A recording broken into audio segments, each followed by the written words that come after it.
வணக்கம் வந்தனம் மக்களே, இது தமிழச்சி குரல். உங்கள் எல்லோரும் குரல். இந்த காணொலியில் நீங்கள் பார்க்க போகிற சிறுகதை நாயகன் வந்தானடி. அந்த சிறுகதையை தான் பார்க்க போகிறீங்க.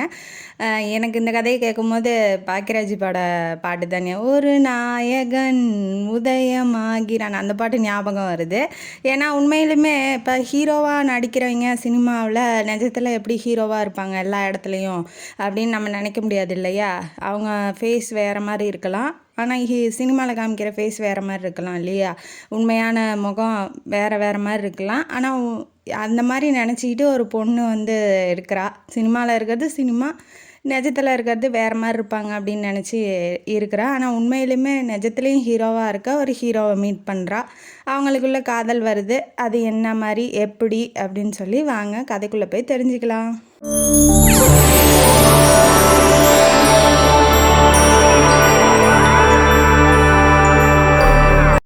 இந்த கதையோட ஆரம்பத்தில் ஹீரோயினி இன்ட்ரடியூஸ் பண்ணுறாங்க. ஹீரோயினி பேர் சுமனசி. எனக்கு வாயில் கொஞ்சம் அது அவ்வளோவா வரல, அதனால் நான் சுமதின்னு கூப்பிட்டுக்கிறேன். சுமனசிக்கு என்ன அர்த்தம்னு தெரியல, தெரிஞ்சவங்க கமெண்ட் பாக்ஸில் கமெண்ட் பண்ணுங்கள். அவங்க என்ன பண்ணுறாங்கன்னா, இப்போ திருச்சிக்கு வந்திருக்காங்க. ஏன் அப்படின்னா தன்னோட ஃப்ரெண்டை சந்திக்கிறதுக்காக. தனக்கு ஒரு இடமும் வேலையும் எப்படியாவது கிடைக்கணும் அப்படிங்கிற ஒரு இக்கட்டான சூழ்நிலையில் வந்திருக்காங்க.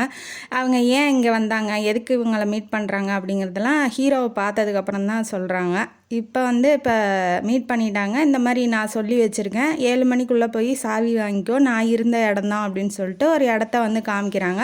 சரின்னு இவளும் என்ன பண்ணுறா, சரின்னு போய் சாவியை வாங்கிறதுக்காக இப்போ கிளம்ப போகும்போது ஒரு ஹெல்ப் கேட்குறா. என்ன சொல்கிறான்னா, இந்த மாதிரி ஒரு ஹீரோ வருவார், 100 பேர் ஒரு 10 பேர் ஆட்டோகிராஃப் வாங்குவாங்க, எனக்காக ஒரு ஆட்டோகிராஃப் மட்டும் வாங்கி வை அப்படின்னு சொல்லி ரெக்வஸ்ட் பண்ணுறா. சரி இவ்வளோ ஹெல்ப் பண்ணுறா, நம்ம அந்த ஆட்டோகிராஃப்க்கு கூட வாங்கி தரமாட்டோமா அப்படின்னு சொல்லிட்டு இவ என்ன பண்ணுறா, ஸ்லாம் புக் எடுத்து தரும்போது இவன் வாங்கிட்டு அட்ரஸ் அவர் எங்கே வருவார், பாராட்டு விழா மாதிரி நடக்குது. ஏன்னா இப்போ ஒரு படம் ஹிட் ஆயிடுச்சு, தொடர்ந்து 3 படம் ஹிட்டு கொடுத்துருக்காப்புல. இவங்க என்ன பண்ணுறாங்க, அவங்கள பார்க்குறதுக்காக ஆட்டோகிராஃப் வாங்கிறதுக்காக இப்போ அட்ரஸ்ஸு எந்த வழி அப்படின்னு சொல்லி, ஏன்னா ஊர் புதுசு இப்போ தான் வந்திருக்கா, தெரிஞ்சுக்கிட்டு இப்போ போகிறா. ஏன்னா வழி கண்டுபிடிக்கிறது ரொம்ப கஷ்டமாக இல்லை, கட் அவுட்டெல்லாம் வச்சுருக்காங்க ரோட்லேயே. அப்படியே பார்த்துக்கிட்டே போகிறா. அப்புறம் ஒரு மண்டபம் மாதிரி, அதாவது ஆடிட்டோரியம் மாதிரி இருக்குது, அங்கே தான் வச்சுருக்காங்க. இவன் என்ன பண்ணுறான்னா, சரி ஒரு 10-20 பேர் நிற்பாங்க, நம்ம போய் வாங்கிடலான்னு நினச்சிட்டு இருந்தா. ஆனால் அங்கே நிற்கிறதோ 100கணக்கான பேர் நிற்கிறாங்க. என்னடா பண்ணுறது அப்படின்னு சொல்லி இவள் கூட்டத்தில் போகவும் பயப்படுறா. இவள் ஹேண்ட்பேக்கோடு இருக்கா, ஏன்னா எங்கேயாவது ஏதாவது தொலைஞ்சிருமோ அப்படின்னு சொல்லி ரொம்ப பயப்படுறா. சரின்ட்டு என்ன பண்ணுறாங்க, இவள் போய் ஆட்டோகிராஃப் வாங்கலான்னு சொல்லி ஒரு அசிஸ்டண்ட் ஸ்லாம் புக்கெலாம் கொடுங்கன்னு சொல்லி கேட்குறாப்புல. இவள் போய் கொடுக்கலான்னா இவளுக்கு முன்னாடி முந்தி அடிச்சுட்டு 100 பேர் போகிறாங்க. அவளால் அதுவும் பண்ண முடியல. சரி போய் ஓரமாக நின்றுக்குவோம், இவர் வரும்போது நம்ம வாங்கிக்கலாம் அப்படின்னு சொல்லிட்டு கேட்டு பக்கத்தில் நின்றுக்கிறா. உள்ளேருந்து வெளியில் வராரு ஹீரோ. எல்லாத்துக்கும் ஸ்லாம் புக்கெலாம் நல்லா, அதாவது ஹீரோனா ரசிகர்களை ஏமாற்ற மாட்டார், ஆட்டோகிராஃப் கேட்டால் உடனே போட்டு கொடுத்துருவாரு, ரொம்ப நல்லவர் கூட. அவர் பேர் உதயராஜ் தான் ஹீரோவோட பேர். ஆக்சுவல் ஹீரோவும் அவர் தான், சினிமாலேயும் அவர் தான் ஹீரோ. அவர் என்ன பண்ணுறாரு, கார் எடுத்துக்கிட்டு வராப்புல. வந்தோடனே இந்த மாதிரி கேட்டுக்கிட்ட வந்தோடனே யாருமே அதிகமாக கும்பல் இல்லை. அதனால் இவன் என்ன பண்ணுறா, ஸ்லாம் புக்கோட சார் அப்படின்னு சொல்லிட்டு நீட்டுறா. சரி இவரும் ஏமாற்றக்கூடாதுன்னு சொல்லிட்டு இறங்கி காரை நிறுத்தி இறங்கி இவளுக்கு ஆட்டோகிராஃப் போடும்போது பின்னாடிலேருந்து பத்திரிக்கைக்காரங்க கேமரா எல்லாம் வந்துருச்சு. அதனால் என்ன பண்ணுறாரு, டக்குன்னு இவளை உள்ளே தள்ளி விட்டுட்டு இவர் காரை எடுத்துக்கிட்டு போகிறாரு. ஏன் இப்படி பண்ணுறாரு, எதனால் இப்படி பண்ணுறாருன்னு இவளுக்கு ஒன்றுமே புரியல. என்ன சார் ஆச்சு, ஏன் சார் இப்படி உள்ளே தள்ளி விட்டு நீங்கள் பாட்டு காரை எடுத்துகிட்டு போகிறீங்க அப்படின்னு சொல்லும் போது, நீ பேசாமல் உன்னை காப்பாற்றுறதுக்காக தான் நான் அப்படி பண்ணுறேன் அப்படின்ன வாட்டி. சரி ஏதோ பின்னாடி பெரிய ரவுடிசம் எல்லாம் கும்பலாக வராங்களாட்டங்குது, அடிக்கிறதுக்கு ஏதாவது பிரச்சனையாட்டங்குது, ஏதாவது உயிருக்கு ஆபத்தாட்டங்குது, அதனால நம்மளை காப்பாற்றுறாரோ அப்படின்னு சொல்லிட்டு இவ மனசில் நினச்சிட்டு வந்தோன்னே ஒரு தாவலை நிறுத்திடுறாரு. நிறுத்தினோடனே நீ போமா அப்படின்னு சொல்கிறாரு. நான் விளாட்றீங்களா, நீங்கள் பாட்டுக்கு உள்ளே ஏற்றி விட்றீங்க, நீங்கள் பாட்டுக்கு போங்கிறீங்க, என்ன சார் என்ன நினச்சிட்டு இருக்கீங்க அப்படின்னு சொல்லிட்டு இவ டென்ஷன் ஆகிறா. என்னம்மா என்ன சொல்கிற அப்படின்னாட்டி, இப்போ நான் எங்கே போகிறது, 7 மணிக்கு போய் சாவி வாங்கணும், நான் என் ஃப்ரெண்டு பிடிச்சி கொடுத்த வீட்டு ஓனர் வேறு வெளியூருக்கு போகிறாங்களா, என்ன சார் விளாட்றீங்களா, இப்போயே 7 மணி ஆக போகுது அப்படின்ன வாட்டி, என்ன புது கதையாது அப்படின்னு சொல்லி அவர் யாரையுமே நம்ப ஆப்வியஸாக சினிமாக்காரங்க யாரையுமே நம்ப மாட்டாங்க இல்லையா, அதனால் இவளையும் நம்ப மாட்டேங்கிறாரு. கொஷின் மேலே கொஷின் கேட்குறாரு. உனக்கு எவ்வளோ பணம் வேணும், எதனால் இப்படி என்னை ரிட்டர்ன் பண்ணுற, ஏன் காரை விட்டு இறங்க மாட்டேங்கிற, உன்னை காப்பாற்றினது எனக்கு தப்பாக போயிடுச்சு அப்படிங்கும்போது, சார் என்ன சொல்கிறீங்கன்னு எனக்கு புரியல நானே இந்த ஊருக்கு புதுசு, எந்த அட்ரஸ்ஸு எங்கே கொண்டாந்து நிறுத்தியிருக்கீங்க, எப்படி போகணுன்னு கூட எனக்கு தெரியாது அப்படின்னு வாட்டி, சரி உன் ஃப்ரெண்டு கொடுத்த அட்ரஸை சொல்லு, நான் கொண்டு போய் விடுறேன் அப்படின்னு சொல்கிறாப்புல. சரின்ட்டு கொடுத்ததுக்கப்புறம் இவ போகும்போது அவங்க ஆப்வியஸாக வெளியூருக்கு போயிட்டாங்க. சாவியும் கிடைக்கல, ஒன்றும் கிடைக்கல. இப்போ தான் இந்த ஊருக்கு புதுசாக வந்திருக்கா. இவளுக்கு என்ன பண்ணுன்னு ஒன்றும் புரியல. அவள் ஃப்ரெண்டும் வந்து கல்யாணத்துக்கு போயிட்டா. அவள் கல்யாணத்துக்கு அதாவது இங்கே ஹெல்ப் பண்ண முடியாத சூழ்நிலை. இப்போ கல்யாண அரேஞ்ச்மெண்ட்லாம் அவள் பண்ணணும் அவள் கல்யாணத்துக்கு. அதனால் அவள் கல்யாணத்துக்கு வெளியூருக்கு போயிட்டா. இப்போ 2 பேருமே ஊரில் இல்லை. தெரியாத ஊரில் வந்து இப்படி உக்காந்துட்டு இப்படி லேட்டாக கொண்டாந்து விட்டு இருந்த வீடும் போயிடுச்சு அப்படின்னு சொல்லி தலையில் கையை வச்சுட்டு உக்காந்துட்டு இருக்கா.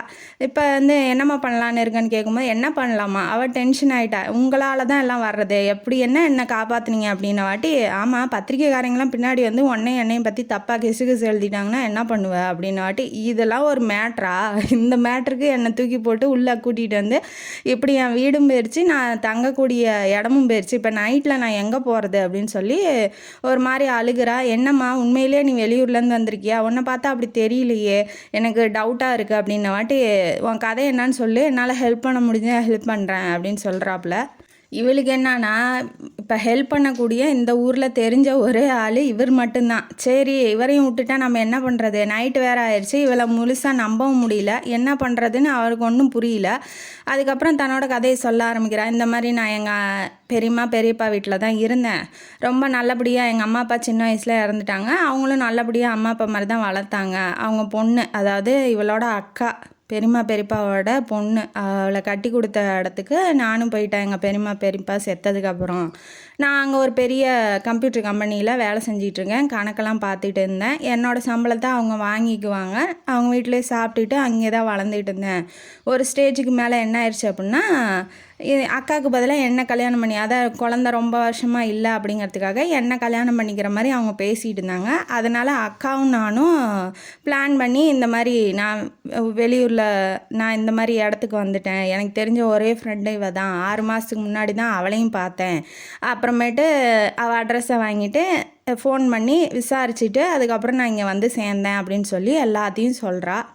ஏன் அப்படி என்ன கொடுமைப்படுத்தினா போலீஸ் ஸ்டேஷனுக்கு போக வேண்டியதானே அப்படின்னு வாட்டி, சார் இந்த அறிவுலாம் எங்களுக்கு இருக்குது, அந்த ஊர்லேயே மிகப்பெரிய ஆள் தான் என்னோட மாமா, அதாவது அக்கா வீட்டுக்காரு, எங்கே போனாலும் எனக்கு எதிரிங்க, எனக்கு தெரிஞ்சவங்க நிறையா பேர் இருக்காங்க, அந்த ஊர்லேருந்து தப்பிச்சதே நான் பெரும்பாடு சார், இந்த மாதிரி 2வது பொண்ணு, அதாவது தங்கச்சியை கல்யாணம் பண்ணி வைக்க வேண்டியதானேன்னு சொன்னதே அந்த ஊர் எஸ்ஐயோட பொண்டாட்டி தான், எங்கே போய் என்ன கம்ப்ளைண்ட் பண்ண சொல்ல போகிறீங்க அப்படின்னு சொன்ன வாட்டி, என்னம்மா அது இப்படி சொல்கிற அப்படின்னு சொல்லிட்டாங்க.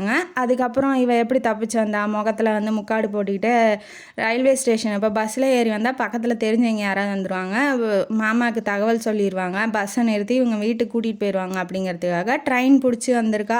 வந்ததுக்கப்புறம் இந்த மாதிரி ஆயிடுச்சு. நான் ஒரு வீட்டுக்கு போகலான்னு இருந்தேன், 7 மணிக்கு சாவி வாங்கணும், என் ஃப்ரெண்டு தான் ஸ்லாம் புக்கில் ஆட்டோகிராஃப் வாங்க சொன்னான், இந்த மாதிரி கதையெல்லாம் சொல்லிவிட்டு இப்போ முடித்தோடனே அவன் அப்பயும் நம்ப மாட்டேங்கிறான். என்ன பேக்கை இறுக்கி வச்சுக்கிட்டு இருக்கா, நீ சொன்னதெல்லாம் எப்படி எனக்கு உண்மைன்னு தெரியும், நீ கொலை கூட பண்ணிட்டு வந்திருக்கலாம், திருடிட்டு வந்திருக்கலாம், பேக்கை வேற விட மாட்டேங்கிறியே அப்படின்னாட்டி, நீலாம் என்னையா ஆள், இவ்வளோ சொல்கிறேன் என்ன நம்ப மாட்டேங்கிற அப்படின்னு சொல்லிட்டு பேக்கே தூக்கி அவன் முன்னாடி எரிஞ்சிட்றான். இந்த பாரு உள்ள ஏதாவது தங்க நகையாக இருக்க போது, எங்கள் அக்கா எனக்குன்னு கொடுத்தா 1000 ரூபா பணமும் 4 துணிமணின்னு தான் இருக்கும் அப்படின்னு சொல்லிட்டு தூக்கி எறிஞ்சோடனே அவன் அதையும் செக் பண்ணுறான். உள்ளே செக் பண்ணிவிட்டு அவன் சர்டிஃபிகேட்டு இதெல்லாம் பார்த்ததுக்கப்புறம், சரி உன் பேர் சுமதி, ஓகே இப்போ தான் நம்புகிறேன் அப்படின்னு சொல்லிட்டு, இப்போ என்ன பண்ணுறது, நைட்டில் எங்கேயும் உன்னை கூட்டிகிட்டும் போக முடியாதுன்னு சொல்லிட்டு அங்கே ஒரு பெரிய ஹோட்டலில் ரூம் புக் பண்ணியிருப்பாங்க. பின்னாடி பக்கமாக போகிறான், முன்னாடி பக்கமாக போ. அதுக்கப்புறம் ஏன் இப்படி பின்னாடி பக்கம் வரீங்க, ஆமாம் முன்னாடி லைட்லாம் இருக்குது, வராண்டாலாம் மிகப்பெரிய அதாவது ஆளுங்கள்லாம் உட்காந்துட்டு இருப்பாங்க, நிறையா பேர் இருப்பாங்க, இப்போ பிரபலமானவே இது ஒரு தொல்லை தானே, அதனால் பின்னாடி பக்கமாக வந்தேன் அப்படின்னு சொல்லிட்டு இவளை கொஞ்சம் மறைச்ச மாதிரியே கூட்டிகிட்டு போகிறான். ரூமுக்கும் போயிட்டாங்க. போனதுக்கப்புறம் உள்ளே வந்து சாப்பாடு ஆர்டர் பண்ணுறான். இவன் சாப்பிட்டாலா இல்லையா என்னன்னு ஒன்றும் தெரியல, அதனால் சாப்பாடு ஆர்டர் பண்ணுறான். ஆர்டர் பண்ணோன்னா ஒன்றே ஒன்று போய் அவன் அங்கே பாராட்டு விழாலேயே சாப்பிட்ருப்பான். ஒன்றே ஒன்று போதும், சரி இதனால் எந்த டவுட்டும் வராது அப்படின்னு சொல்லிட்டு சர்வர் வந்து சர்வ் பண்ணிவிட்டு இவர் போயிட்டார். சர்வர் போயிட்டாங்க. இவன் என்ன சொல்கிறான், சாப்பிட்டு முடிச்சுட்டு உள்ளே போய் கதவு தாப்பா போட்டு படுத்துக்கோ, உள்ள ரூம் இருக்குது, நான் இங்கே படுத்துக்கிறேன் அப்படின்னாட்டி, எதுக்கு சார் உங்களுக்கு, நான் இங்கே படுத்துக்கிறேன், நீங்கள் வேணால் உள்ளே போங்க அப்படின்ன வாட்டி, இல்லை காலையில் யாராவது வந்து ரூம் சர்வீஸ்ன்னு தட்டுவாங்க, நான் அப்போ உன்னை எழுப்பி உள்ளே போன்னு சொல்ல முடியாது, அதனால் நீ உள்ளே போமா, நான் எதாக இருந்தாலும் சமாளிச்சுக்கிறேன் அப்படின்னு சொல்கிறாப்புல. சாப்பிடுங்கன்னு சொல்லி ஏதோ பேருக்கு சொல்கிறா, ஆனால் அவளுக்கு பசி, செம்ம பசி. ஏன்னா காலையிலேருந்து சாப்பிடாம வந்திருப்பா, தப்பிச்சோம் பொழைச்சோன்னு வர்றவ சாப்பிட்டுட்டா இருப்பா. எப்படி சாப்பிட முடிச்சா அப்படிங்கிறது அவளுக்கே தெரியல. எப்படியோ சாப்பிட்டு முடிச்சிட்டா. இவ கிராமத்து பொண்ணு, இந்த மாதிரி ஒரே ரூமில் ஒரே இதில் இருக்கிறதுக்கு அவளுக்கு உள்ளூர நடுக்கம் தான். அவளுக்கு வேறு வழியும் இல்லை இல்லையா. அப்போ எந்த சுச்சுவேஷனில் இருக்கோன்னு அவளுக்கு தெரியும், எங்கேயும் போகவும் முடியாது, என்ன பண்ணுறது அப்படின்னு சொல்லி ஒரு பயத்தோடையே நிற்கிறா. அதெல்லாம் ஒன்றும் பண்ண மாட்டேன், நீ பயந்துக்காத, அப்படியே ஒன்று மேலே வந்து பாஞ்சிட மாட்டேன் அப்படின்னு சொல்லி அவர் கிண்டல் பண்ணுறாப்புல. அதை பார்த்துட்டு என்ன இவன் இப்படி ஓப்பனாக பேசுகிறான் அப்படின்னு சொல்லிட்டு அவளுக்கும் ஒரு மாதிரி ஆக்வர்டாக இருக்குது. ஏன்னா முதல்ல ஒரு ஆம்பளை கூட ஒரு ரூமில் எப்படி தங்குறது அப்படிங்கிற மாதிரி இருந்தாலும் அவளுக்கு வேறு வழி இல்லை. அப்படிங்கிறதுனால இவ சாப்பிட்டு முடிச்சிட்டு இருக்கா. கதவு தட்டுற சத்தம் திடீர்னு கேட்குது. யார் என்னன்னு தெரியல. சரி நீ உள்ளே போ, கதவெல்லாம் லாக் பண்ணிக்காத, ஏன்னா கதவை திறந்துக்கிட்டு கூட யார் இருக்கா என்ன ஏதுன்னு யாராவது வந்து செக் பண்ணுவாங்க. அதனால் நீ என்ன பண்ணுற, யாருன்னே தெரியல வெளியில் நிற்கிறது, அதனால் நீ கதவை திறந்தே இருக்கட்டும், நீ ஓரமாக நீ மறைஞ்சிக்கோ அப்படின்னு சொல்கிறாப்புல. இவர் சாப்பிட்ட மாதிரி ஸ்பூன்லாம் எடுத்துக்கிட்டு கையில் வச்சுக்கிட்டு இவர் பாட்டுக்கு உள்ள கதவை திறக்கிறதுக்காக போகிறாப்புல. திறந்தோடனே யாருன்னு பார்த்தா அவர் கூட ஒன்றா நடிக்கிற ஹீரோயினி ரதிமாலா, அவங்க தான் வில்லி ஆஃப் த ஸ்டோரி. அவங்க வந்து நிற்கிறாங்க. நின்னோடனே நீ எப்படி, என்னாச்சு, ஏன் திடீர்னு இங்கே என்ன அப்படின்னு சொல்லி 1008 கொஷின் கேட்குறான். இவ பாட்டுக்கு உள்ளே அவனை தள்ளிக்கிட்டு உள்ளே வந்துடுறா. வந்தோடனே ஆப்வியஸாக ஹீரோயினி, அதுவும் கவர்ச்சி கண்ணி, சொல்ல வேணும், தன்னோட அழகில் மயக்கிற மாதிரி உதயராஜ்கிட்ட பேச ஆரம்பிக்கிறா. இந்த மாதிரி நான் உன்னை காதலிக்கிறேன், உன்னை கல்யாணம் பண்ணிக்கணும்னு நினைக்கிறேன், எங்கள் வீட்டில் என்னை நடித்து நான் சம்பாதிச்சு அந்த பணத்தை வாங்கிக்கணும்னு நினைக்கிறாங்க, அதனால் நீ என்னை காப்பாற்றுவேன்னு நினைக்கிறேன், நீ என்னை கல்யாணம் பண்ணிக்கணும்னு நினைக்கிறேன்னு சொல்லிட்டு அவள் என்ன நினைக்கிறாளோ அதை அப்படியே சொல்கிறா. ஆனால் இவன் என்ன சொல்கிறான்னா, அந்த மாதிரி எண்ணத்துலலாம் நான் உன்கிட்ட பழகலாமா, நான் எங்கள் அம்மாட்ட சத்தியம் பண்ணிக்கிட்டு தான் இந்த ஃபீல்டுக்கே வந்திருக்கேன், யாரையுமே இந்த மாதிரி நடிக்கிற யாரையுமே கல்யாணம் பண்ணிக்க கூடாது அப்படிங்கிறதுக்காக, அம்மாவோட சத்தியத்தெல்லாம் என்னால் மீற முடியாது, அதுவும் இல்லாமல் நீ போய் திடீர்னு என்னை கல்யாணம் பண்ணிக்கோன்னு சொன்னால் அதெல்லாம் நடக்கவே நடக்காதுமா, மறந்துடு, நம்ம ஃப்ரெண்ட்ஸாக இருப்போம், எப்போதும் ஃப்ரெண்டாகவே இருந்துட்டு போகலாம் அப்படின்னு சொல்லி இவன் சொல்லிகிட்டு இருக்கான். நல்லவன் மாதிரி தான். ஆனால் உள்ளேருந்து கேட்டுகிட்டு இருக்கவ என்ன நினைக்கிறான்னா, இப்போ நம்ம இருக்கிறதுனால அவன் அப்படியே நடிக்கிறானோ, இல்லைன்னா நம்ம இல்லைன்னா இவங்க வேறு மாதிரி நடந்துக்குவாங்களோ அப்படின்னு சொல்லி இவன் நினச்சிட்டு சந்தேகத்தோடையே அவனோட இருக்கா. அதுக்கப்புறம் என்ன ஆகுதுன்னா, நீ என்ன இப்படி சொல்கிற, நம்ம எப்படி நடித்தோம், இப்படி கட்டி பிடிச்சோம், இப்படி முத்தம் கொடுத்தோம், அந்த சீனெல்லாம் இவன் விவரித்து சொல்ல என்ன பொன்பலையாக இருப்பா, இப்படி ஓப்பனாக அவன்கிட்ட வந்து பேசிகிட்டு இருக்காளே, என்ன ஒரு மனுஷியாக இருப்பா அப்படின்னு சொல்லிட்டு உள்ளே இருக்கவளுக்கு ஒரு மாதிரி காண்டு தான் ஆகுது. இருந்தாலும் இவன் ஏன் வெளியில் போக சொல்லாமல் இருக்கான் இவ்வளோ நேரம் அப்படின்னு சொல்லிட்டு இவளுக்கும் டென்ஷன் தான் ஆகுது. இவன் ஏன் இவளை வச்சிக்கிட்டு இருக்கான், அதாவது ரூமுக்குள்ளே வச்சு பேசிகிட்டு இருக்கான், வெளியில் போக சொல்ல வேண்டியதை, போக சொன்னால் அவள் போனால் தானே, போகவும் மாட்டேங்கிறா. திரும்ப அழைச்சி ஒரே மேட்ருக்கே வரா. அதுக்கப்புறம் என்ன ஆகுது, அவள் ஃபோன்லேருந்து அவங்க அசிஸ்டண்ட் ஒருத்தர் இருப்பா இல்லையா, ஒருத்தி, அவளை வரைச்சிட்றான். சரி நீ இப்போ கிளம்பு, அவள் பாரு வெளியில் நிற்கிறான் உனக்காக வெயிட் பண்ணிக்கிட்டு அப்படின்னாட்டி, உன்னையாரி வர சொன்னா, அதாவது வேலை செய்கிற பொம்பளைய உன்னையாரி வர சொன்னா அப்படின்னு சொல்லி கண்ணத்தை கட்டி அப்புறா, யார் இந்த ரதிமாலா சினிமா ஹீரோயினி அப்பனோன்னா, எப்படி இப்படி மனுஷத்தன்மை இல்லாமல் நடந்துக்கிற, நான் தான் உன் ஃபோன்லேருந்து மெசேஜ் பண்ணேன், அதனால தான் வந்திருக்காங்க, நீ ஏன் இப்படி, யாராவது பார்த்தா என்ன நினைப்பாங்க, உன் இமேஜ் என்ன ஆகும், என்ன இப்படி நடந்துக்கிறா பப்ளிக் பிளேஸில் அப்படின்னு சொல்லிட்டு அவனும் திட்டுறான். இருந்தாலும் அதெல்லாம் கண்டுக்கல, வா வீட்டுக்கு வா உன்னை வச்சுக்கிறேன் அப்படின்னு சொல்லிட்டு கூட்டிகிட்டு போய், இன்றைக்கி தப்பிச்சுக்கிட்ட, என்னைக்கா இருந்தாலும் நீ எனக்கு தான் சொந்தம் அப்படின்னு சொல்லிட்டு உதயராஜை சொல்லிக்கிட்டே போகிறா. இப்போ அவளை மறைச்சி பார்த்துக்கிட்டே, அவள் எப்படி கேரக்டர்னா, தனக்கு வேணுங்கிறத எப்படியா இருந்தாலும் அவள் வந்து அடைஞ்சிருவா அப்படிங்கிற ஒரு கேரக்டர், அடமெண்ட்டான கேரக்டரு. காலையில் சீக்கிரமாக எந்திரிச்சிட்றா சுமதி. எந்திரிச்சோன்னா என்ன ஆகுது, காஃபி பிஸ்கட் சாப்பிட்றா. இவளை இங்கே விட்டுட்டும் போக முடியாது, யாரையும் தெரியாதுங்கிறா, கிடைக்க அந்த வீடும் போயிடுச்சு இல்லையா, அதனால் தன்னோட சென்னைக்கு கூட்டிகிட்டு போகிறான், கார்லேயே கூட்டிகிட்டு போகிறான். அவன் கார் தான் அப்படிங்கிறது தெரியாது, ஏன்னா அவன் ஃப்ரெண்டோட கார் தான் யூஸ் பண்ணிட்டு டிரைவர் மூலயமா கொண்டாந்து அவங்க ஃப்ரெண்டு வீட்டில் விட்டுருவான். அதனால் இவனோட காரில் இவன் ஹீரோ, இவன் இப்படி கூட்டிகிட்டு போகிறான் ஒரு பொண்ணுங்கிறது யாருக்கும் தெரியாது. அதனால் சிக்னலில் இருந்தால் கூட தொப்பி கண்ணாடிலாம் போட்டு மறைச்சிக்குவான் முகத்தை, இவளை கொஞ்சம் கும்மியை சொல்லிக்குவான், ஏன்னா அப்போ அவன் யாருன்னு தெரியக்கூடாது இல்லையா, அதனால் இவன் மும்மரமாக சென்னையில் எங்கே வேலை கிடைக்கும், எங்கே என்ன ஏதாவது வேலை இருக்கா, நம்ம படித்த படிப்புக்கு இல்லை எங்கேயாவது ஹாஸ்டல் இருக்குமா தங்கி நம்ம வேலை தேடுற மாதிரி அப்படின்னு சொல்லி புரட்டி புரட்டி பேப்பரை புரட்டி புரட்டி பார்த்துக்கிட்டு இருக்கா. ஒன்றும் தெரியல. இப்போ சென்னைக்கு கூட்டிகிட்டு வந்து ஒரு தயா ஃபவுண்டேஷன் அப்படிங்கிற இடத்துல இவன் நிறுத்தினோன்னா உள்ளே இந்த மாதிரி உனக்கு நீ படித்ததுக்கு தகுந்த வேலை இருக்குது, நீ போய் கேளு, அவங்க தருவாங்க, உன்னால் இன்டர்வியூ அட்டன் பண்ண முடியும் தானே அப்படிங்கும்போது, ரொம்ப தேங்க்ஸ் சார், உங்களால் தான் எனக்கு இந்த வேலை கிடைக்க போகுது, நான் எப்படியாவது இந்த வேலையை வந்து வாங்கிடுவேன், கவலைப்படாதீங்க அப்படின்னு சொல்கிறா. அதுக்கப்புறம் என்னன்னா, நான் எங்கே இருக்கேன்னு சொல்லி கேட்டாங்கன்னா நான் என்ன சார் பண்ணுறது அப்படிங்கும்போது அவன் ரிஸ்டிங் கார்டை கொடுத்தோன்னே தேவைப்பட்டால் மட்டும் இதை காமி, தேவையில்லைன்னா காமிக்காத அப்படின்னு சொல்கிறான்.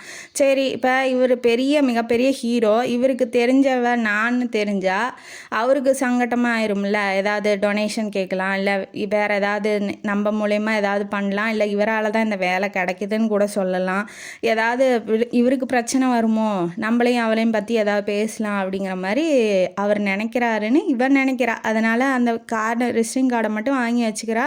ஆனால் அவள் யூஸ் பண்ணல. நேராக போகிறா. அங்கே ஒரு மேடம் உட்காந்துருக்காங்க. அவங்க பேர் தயாகிரி. அவங்க தான் தயா ஃபவுண்டேஷனோட ஹெட்டு. அவங்க வந்து என்ன பண்ணுறாங்க, இந்த மாதிரி எனக்கு வேலை இருக்குதுன்னு சொன்னாங்க, அதனால் நான் வேலைக்கு வந்திருக்கேன் அப்படின்னு சொல்கிறா. யாரும்மா உனக்கு இங்கே வேலை இருக்குன்னு சொன்னது அப்படின்ன வாட்டி, யாரோ எனக்கு தெரிஞ்சவங்க சொன்னாங்க அப்படின்னு அவன் பேரை சொல்ல மாட்டேங்கிறா. ஏன்னா அவனுக்கு எதாவது பிரச்சனை வந்துடுமோ அப்படிங்கிறதுனால என்ன பண்ணுறா, சரி நீ எங்கேம்மா இருக்க அப்படின்ன வாட்டி, நான் இந்த மாதிரி எனக்கு நான் இப்போ தான் வந்திருக்கேன், அந்த ஊருக்கு புதுசு, எனக்கு இங்கே யாரையும் தெரியாது, பக்கத்தில் ஒரு ஹாஸ்டலை பார்த்தேன், நான் அங்கே போய் ரூம் எடுத்து தங்கிட்டு நான் டயத்துக்கு வந்துடுவேன் மேடம் அப்படின்னு உண்மையை சொல்கிறா. அதனால் என்ன பண்ணுறாங்க, வேண்டாம் அங்கேயும் இங்கேயும் அலையாத, என்னோட வேலை செய்கிறவ ஒருத்தி இருக்கா மீனாட்சின்னு, அவள் ரூம்லேயே நீ தங்கிக்கோமா அப்படின்னு சொல்லி அவளும் ஒரு அந்த குவார்ட்டர்ஸ் கொடுப்பாங்க இல்லையா வேலை செய்கிறவங்களுக்குலாம், அங்கே இருக்கா. அதனால் நீயும் போய் அவள் ரூம்லேயே தங்கிக்கோ அப்படின்னு சொல்கிறாங்க. சொன்னோன்னா அவளுக்கு ரொம்ப சந்தோஷம். இப்போ வேலையும் கிடச்சிருச்சு, தங்கறதுக்கு இடமும் கிடச்சிருச்சு இல்லையா. அதனால் இப்போ ஏன் வந்து அக்காவையும் கூப்பிடணும்னு நினைக்கிறான்னா, ரொம்ப கஷ்டத்தில் இப்போ ஊரில் வந்து ரொம்ப அடி உத, அவங்க மாமா வந்து அடி உத செம்ம உத, அதுவும் இல்லாமல் இவளையும் கல்யாணம் பண்ணி கொடுக்கணும்னு நினைக்கிறாங்க. அதனால் கொஞ்சம் கொஞ்சமாக அக்காவுக்கு டார்ச்சர் பண்ணிகிட்டு இருந்தாங்க. அதனால் இவன் என்ன நினைக்கிறான்னா, நம்ம ஒரு சம்பாதிச்சு நல்லபடியாக சம்பாதிச்சு பணம் கிடச்சதுக்கப்புறம் அக்காவையும் கூட்டிகிட்டு வந்து நம்மளோட வச்சுக்கணும், நம்ம நானும் அக்காவும் நல்லபடியாக வாழணும், அவளுக்கு தகுந்த பணத்தை நம்ம சீக்கிரமாக சேர்க்கணும் அப்படிங்கிற ஒரே எண்ணத்தில் இருக்கிறா. அவங்க ஏன் இங்கே வேலைக்கு இருக்குது, இங்கே வேலை இருக்குதுன்னு யார் சொன்னது அப்படின்னு சொல்லி கேட்குறதுலாம் அவள் மைண்டில் வரவே இல்லை. ஏன் அப்படி கேள்வி கேட்குறாங்கங்கிறது.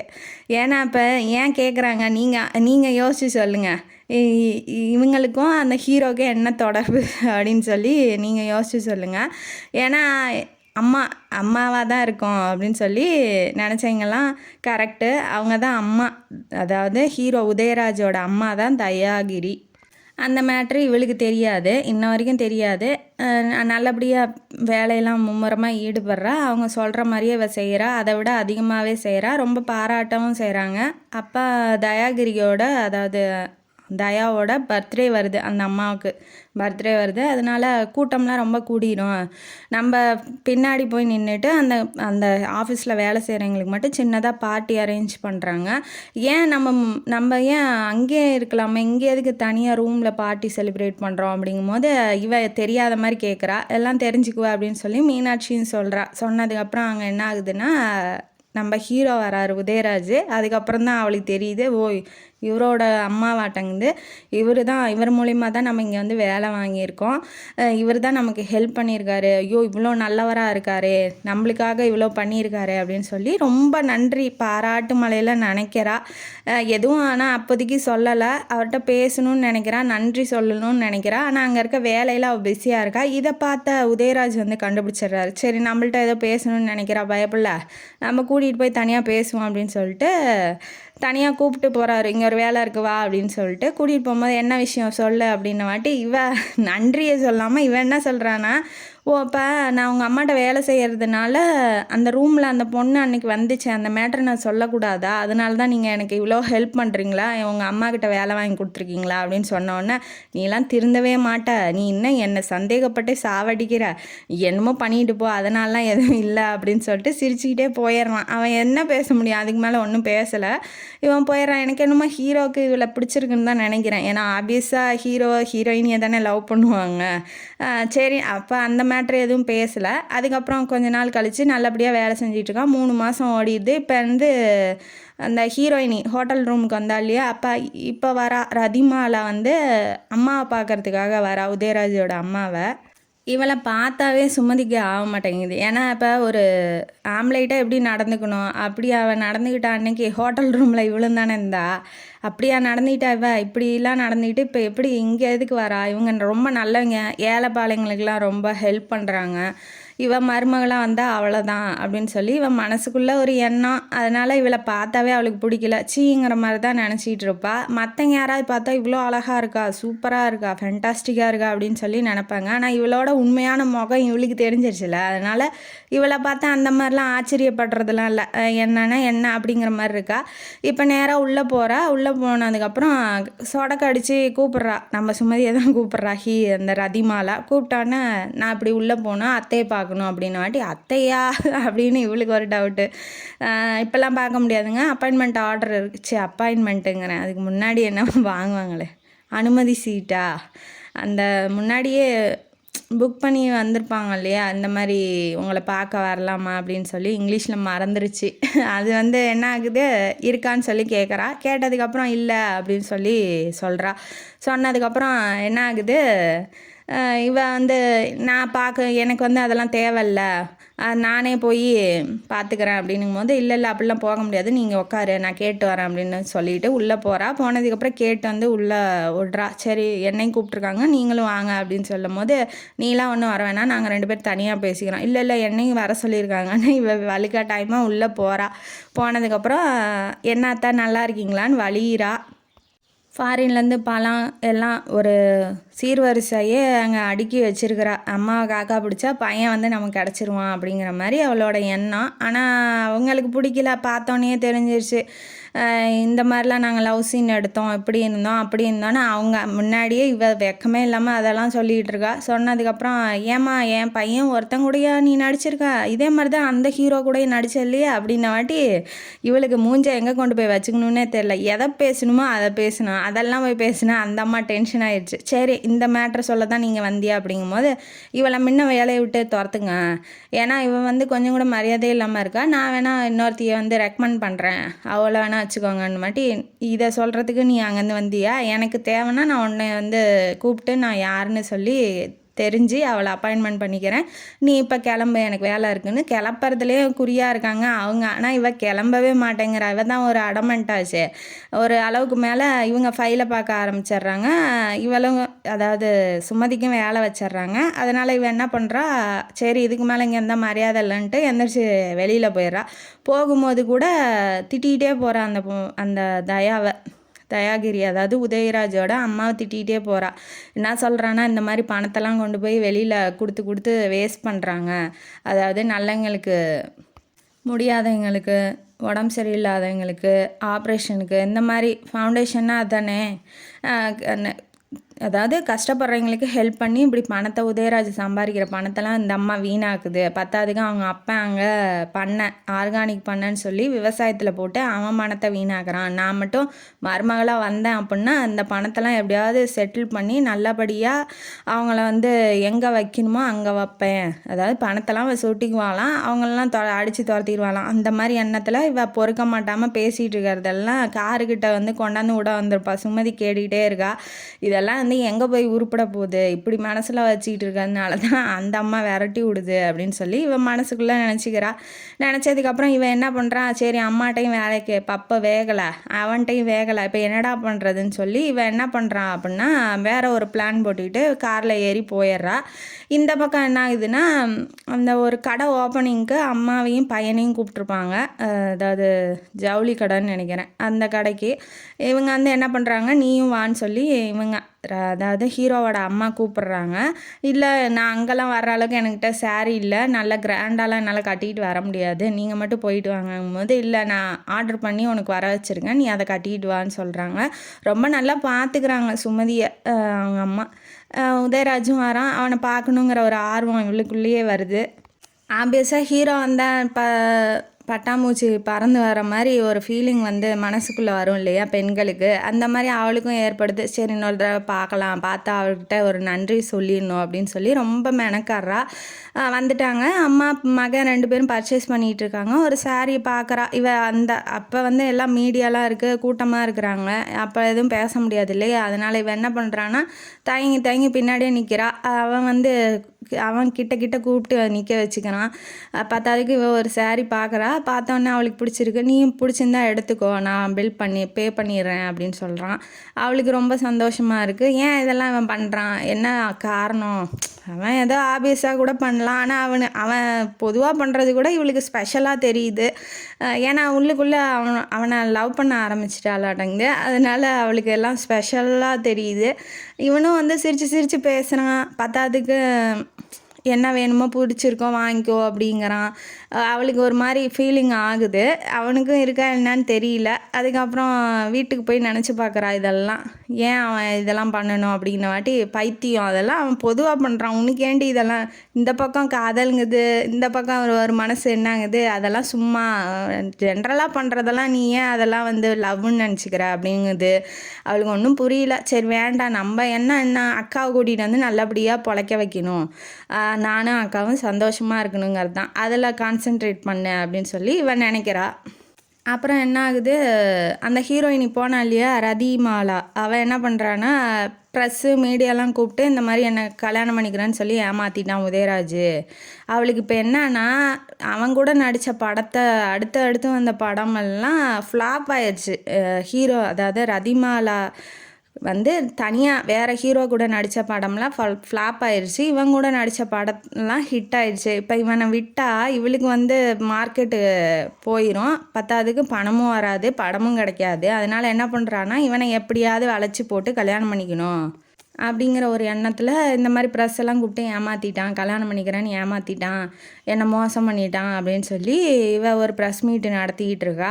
இதை வந்து தெரிஞ்சுக்கிட்ட உதயராஜ் வந்து டென்ஷன் ஆயிடுறான்.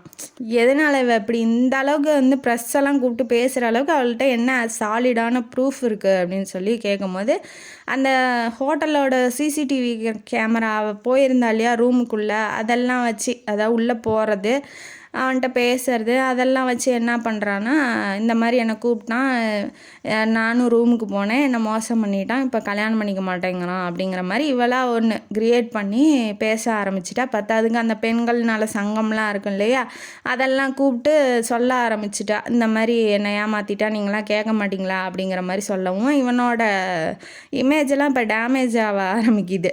என்னன்னா பட வாய்ப்பு கம்மியாகுது, அவனுக்கு படம் நடித்து தான் அவன் சம்பாரித்து தான் இவன் வந்து வாழணுங்கிற அவசியம் இல்லை. இருந்தாலும் இவ்வளோ நல்லவன், அந்த ரூமில் என்ன நடந்துச்சுங்கிறது நமக்கு தெரியும். ஹீரோயினி நினைக்கிறா, சுமதி நினைக்கிறான் அந்த ரூமில் என்ன நடந்துச்சுங்கிறது அவளுக்கு தெரியும் இல்லையா, அவள் அங்கே தானே இந்த ரூமில் தானே இருந்தா. இவளுக்கு வேணுங்கிறதுக்காக எந்த எக்ஸ்ட்ரீம் வேணாலும் போகிறா, இதெல்லாம் தப்பு, அவர் மேலே ஏன் இப்படி பழிய போடணும், நமக்கு இவ்வளோ நல்லது செஞ்சுருக்காரு, நம்மளால் அவருக்கு ஒரு நல்லது கூட செய்ய முடியலையே, நம்ம உண்மை தெரிஞ்சும் நம்மளால் இப்போ வெளியில் சொல்ல முடியலையேன்னு ரொம்ப ஃபீல் பண்ணுறா. ஒரு முடிவுக்கு வந்துட்டா. நேராக வக்கீல்கிட்ட போகிறா, யார் உதயராஜோட வக்கீல்கிட்ட போகிறா. போனதுக்கப்புறம் வாங்க நீங்கள் அப்படின்னு சொல்லிட்டு அந்த ஹோட்டல் இருக்கு இல்லையா சிசிடிவி கேமரா, அது ஃபுல்லாக வந்து ஏன் இத்தனை நாள் ஆகியும் நீங்கள் டெலீட் பண்ணல அப்படின்னு சொல்லி கேட்டிருப்பா ஃபோன் பண்ணி. அதுக்கு அவங்க என்ன சொல்லியிருப்பாங்கன்னா, இப்படி இந்த மாதிரி பிரபலமானவங்க இருந்தால் நாங்கள் டெலீட் பண்ண மாட்டோம், எங்கள் ஹோட்டலுக்கு பெருமை இல்லையா, அதனால் அவங்க அதை அப்படியே வச்சுருப்போம் அப்படின்னு சொல்லியிருக்காங்க. சரி ஃபுல்லாக இருக்கான்ன வாட்டி ஃபுல்லாக தாங்க இருக்குது வீடியோ அப்படின்ன வாட்டி இவள் வக்கீலை கூப்பிட்டுட்டு போய் அந்த ஃபுல்லாக இருக்க அந்த வீடியோ வந்து வாங்கிக்கிறா. வாங்கினோன்னே இந்த பாருங்க நான் உள்ளே இருக்கேன், இவ தப்பாக நடந்துக்கிறாங்கன்னு சொல்கிறாள்ல, அப்போ நான் இருக்கும்போது எப்படி அது நடந்திருக்கும், அவள் சொல்கிறது எல்லாமே பொய், நான் இருந்தேன், அந்த மாதிரி அவர் எந்த தப்பும் நடக்கலை, எந்த தப்பான இதுக்கும் அவர் போகலை அப்படின்ன வாட்டி இதை நீ இப்போ ப்ரெஸ்ஸில் சொன்னீனாம்மா, நீ எதுக்கு அந்த ரூமுக்கு போன, உன்னை வர சொன்னாரா இல்லை உன் பேரை வந்து நாரடிச்சிருவாங்கம்மா அப்படின்னு சொல்லும் போது, பரவாயில்ல என்னால் முடிஞ்சது இந்த உதவி மட்டும்தான். அவர் எவ்வளோ எனக்கு ஹெல்ப் பண்ணியிருக்காரு, இந்த உதவி கூட நான் செய்யலைன்னா நான்லாம் ஒரு மனுஷ பிறவியே இல்லை அப்படின்ன வாட்டி வக்கீலும் சந்தேகப்படுறாரு. இப்போ நீ இருக்கன்னா நீ பின்னாடி வந்து நீயும் பிளாக்மெயில் பண்ணி ஏதாவது வாங்கலாம் இல்லையா பணம் அப்படின்ன வாட்டி, அந்த மாதிரிலாம் நினைக்காதீங்க, என் உயிரே போனாலும் நான் அந்த மாதிரி செய்ய மாட்டேன், என்னை நம்புங்க அப்படின்னு சொல்லி ஏதோ ஓரளவுக்கு வக்கீலை வந்து பண்ணிடுறா சமாதானம்.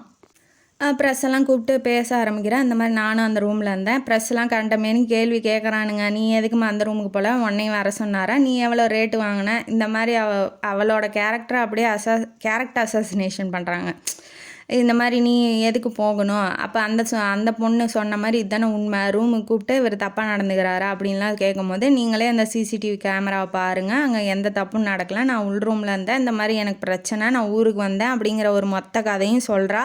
நம்புறதும் நம்பாதும் உங்கள் விருப்பம் அப்படின்னு சொல்லிட்டு இவ கிளம்பி போயிடுறா. அவர் மேலே எந்த தப்பும் இல்லை அப்படிங்கிற மாதிரி சொன்னதுக்கப்புறம், நான் வந்து எங்கேயாவது கண்காணாமல் போயிடுவேன் சார், என்ன இது ஒரு உண்மைன்னு தெரிஞ்சதுக்கப்புறம் ஒரு மாதம் பேசுவாங்களா, அதுக்கப்புறம் மறந்துடுவாங்க, நான் வந்து எங்கேயாவது போய் பொழைச்சிக்குவேன், ஏன்னா இவ வேலை செஞ்சுருக்கா, சம்பளம் வாங்கியிருக்கா இல்லையா, அந்த சம்பளம் இருக்குது, நான் எங்கேயாவது போய் கண்காணாத இடத்துல வேலை செஞ்சு சம்பாரிச்சுக்குவேன், நீங்கள் கவலைப்படாதீங்க அப்படின்னு சொல்லிட்டு வக்கீல்கிட்ட முன்னாடியே சொல்லியிருப்பா. இப்போ ப்ரெஸ்ஸில் எல்லாத்தையும் அனௌன்ஸ் பண்ணிவிட்டு கோர்ட்டில் போய் ப்ரொடியூஸ் பண்ணுறாரு. அவர் ப்ரொடியூஸ் பண்ணி அந்த கேஸ்லேருந்து வெளியில் வந்துடுறாங்க. இவளுக்கு ஷேம் பப்பி ஷேமாக ஆயிடுது. அந்த ரதிமாலாக்கு கேஸு போட்டாலையே அவளுக்கு பத்தாதுக்கு காசெல்லாம் வேறு கேட்டிருப்பா, அதெல்லாம் வந்து தர முடியாது அப்படின்னு சொல்லி தரக்கூடாதுன்னு ஆர்டர் வந்துருச்சு. அவளுக்கு வந்து ரொம்ப பேர் டேமேஜ் ஆயிடுச்சு. இந்த பக்கம் இவன் என்ன பண்ணிட்டா, கண்காணாத மேட்டுப்பாளையம் பக்கமாக போயிடுறா. பஸ் ஏறி போயிட்டு அங்கே ஒரு வேலை தேடலான்னு ஒரு ஹாஸ்டலில் தங்கியிருக்கா. இந்த பக்கம் ஹீரோக்கு எல்லா விஷயமும் தெரிஞ்சிருச்சு. இதெல்லாம் அவருக்கு தெரியாமல் நடந்தது. தெரிஞ்சால் வந்து இந்த மாதிரி வேண்டாம் சொல்லாத, உன் பேர் கெட்டு போயிடும் அப்படின்னு சொல்லியிருப்பாப்புல. இதை வெளியிலே வர விட்டுருக்க மாட்டார். இப்போ மேட்ரு தெரியவும் கத்துறாரு, ஏன் இந்த மாதிரி பண்ண, எங்கே அவ அப்படின்ன வாட்டி இல்லை அவங்க வந்து வேறு இடத்துக்கு போயிட்டாங்க, எங்கே போகிறேன்னு என்கிட்டையும் சொல்லலை. வக்கீல் சொல்கிறாப்புல, ஏன் இந்த மாதிரி பண்ணீங்க அப்படின்ன வாட்டி, இல்லை உங்களை இப்போ கேஸ்லேருந்து மீட்கணும் இல்லையா, அதனால தான் அப்படின்ன வாட்டி, அவளுக்கு என்ன பைத்தியம் முடிச்சிருச்சா, ஏன் இந்த மாதிரி பண்ண என்னை கேட்காம அப்படின்னு சொல்லி அவர் ரொம்ப டென்ஷன் ஆகிடுறாரு. அப்புறம் நல்லா அசதியாக படுத்து தூங்கிடுறா.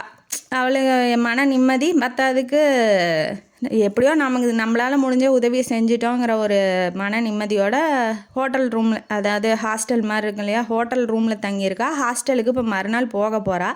ரூமில் தங்கியிருக்கும் போது படுத்து தூங்கிடுறா. மறுநாள் பேப்பர் வருது, வந்தோடனே படிச்சுக்கிட்டு இருக்கா.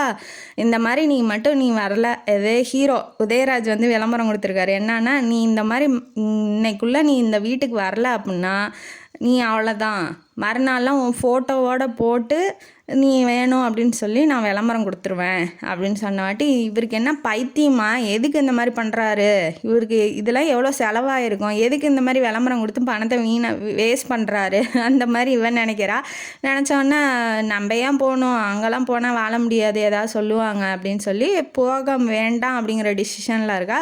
வெளியில் கதவுக்கு பின்னாடி ஒரு சத்தம் கேட்குது. என்னன்னா, ரெண்டு பேர் பேசிகிட்டு இருக்காங்க அந்த பேப்பர் விளம்பரத்தை பார்த்துட்டு. இவ கிடைக்கக்கூடாதுடா, கிடைச்சா என்ன ஆகும், ஃபோட்டோ தெரியாது, யாருன்னு தெரியாது, அதனால் என்ன பண்ணோன்னா ஃபோட்டோவை மறைச்சிட்டு அதாவது ஃபோட்டோ அவன் வெளியில் விடும் போது இவளை கண்டுபிடிச்சி நம்ம கொடுத்தோம்னா நல்ல காசு பார்க்கலாம். பத்தாவதுக்கு இவளை கடத்தி கொண்டு போய் வச்சா நல்ல டிமாண்ட் பண்ணி அவன்கிட்டருந்து காசு பிடுங்கலாம் அப்படின்னு சொல்லி வெளியில் ரெண்டு பேர் பேசிகிட்டு இருக்கானுங்க.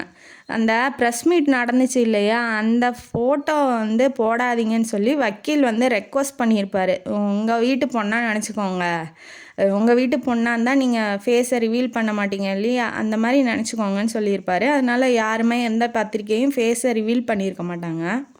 இவனுங்க பேசுகிறதெல்லாம் பார்த்துட்டு அவள் வந்து பயந்துடுறா. என்னடா இப்போ ஃபோட்டோ கிட்ட போட்டால் இவனுங்க இந்த மாதிரி எத்தனை பேர் ஊர்வலத்தில் சுற்றிக்கிட்டு இருக்கானுங்களா, கடத்திட்டு போய் வச்சுக்கிட்டு பணத்தை பிடிங்கிட்டா என்னடா பண்ணுறதுன்னு உடனே பொட்டி படிக்கலாம் கட்டிக்கிட்டு திரும்ப போயிடுறா. அங்கேயே அந்த வீட்டுக்கு போயிட்டு உதயராஜை தான் முதல்ல பார்க்குறா. பார்த்தோன்னே, ஏன் அந்த மாதிரி பண்ணுறீங்க, என்னாச்சு, ஏன் அந்த மாதிரி விளம்பரம் கொடுக்க வேண்டிய அவசியம் என்ன, அவங்கள காப்பாற்றுறதுக்கு தானே இப்படிலாம் பண்ணேன், ஏன் அந்த மாதிரி உங்கள் தலையிலே நீங்கள் மண்ணை வாரி போட்டுக்கிட்டீங்க, என்னை ஏன் இப்படி சிக்க விட்றீங்க அப்படின்னு சொன்ன வாட்டி, என்னை விட்டு போகிறதுக்கு உனக்கு கொஞ்சம் கூட யோசிக்கவே இல்லை, போனால் நான் உன்னை விளம்பரம் போட்டு தான் கண்டுபிடிச்சி உனக்கு கண்டுபிடிக்கிற ரேஞ்சுக்கு நீ எங்கேயாவது ஓடிடுவியா, என்கிட்ட ஒரு வார்த்தை கூட சொல்லணும்னு உனக்கு மனசே வரலையா அப்படின்னு சொல்லி ஒரு மாதிரியாக பேசவும் இவளுக்கு ஒரு மாதிரி ஆயிடுச்சு. என்ன இப்படிலாம் பேசுகிறான் அப்படின்னு வாட்டி என்ன என்ன பேசுகிறீங்க, எனக்கு ஒன்றும் புரியலன்ன வாட்டி இந்த மரமண்டைக்கு என்ன தான் புரிஞ்சிருக்கு அப்படின்னு சொல்லிட்டு கிட்ட வந்து இறுக்கி ஹக் பண்ணிக்கிறாரு, கட்டி பிடிச்சிடுறாரு. கட்டி பிடிச்ச உடனே இவளுக்கு என்ன நடக்குது, என்ன